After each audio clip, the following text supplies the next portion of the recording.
ఆయన చేసినటువంటి అభియోగాలన్నీ నీ మీద వస్తున్నాయి, గుర్తుపెట్టుకో. దీనివల్ల ఈ రాష్ట్రానికి అరిష్టం జరుగుతుంది. నువ్వు తొందరగా కోలుకోకుంటే అధికారం వచ్చేది మాత్రం కళ. 6 100 100 6 ఆకాశం నేలైనా నేల ఆకాశమైనా నువ్వు అధికారంలోకి వచ్చేది 0% ఛాన్సెస్. దాని గురించి ఆలోచన పెట్టుకోవద్దు. ఒక్కదాని గురించి ఆలోచన పెట్టుకో. ఒక మంచి వ్యక్తిగా నిష్క్రమించేదానికి ఆలోచన చేసుకో.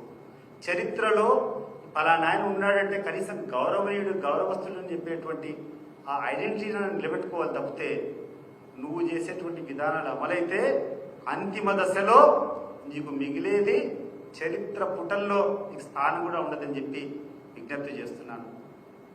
ఇంకొకటి లోకేష్ కూడా చెప్తున్నా, నువ్వు ఏదేదో సాధిస్తా ఏదేదో చేయాలనుకుంటావు. What are you after all? ఏంటి నీ శక్తి ఏంది, నీ కథ ఏంది? ఈ ప్రజలు నీకు అధికారం ఇచ్చారు కాబట్టి ఈరోజు మీ నాయన ముఖ్యమంత్రి, నీ అధికార పార్టీ కాబట్టి నీ మాట చెప్తాది కాబట్టి నువ్వు ఈరోజు ఆడుండవు.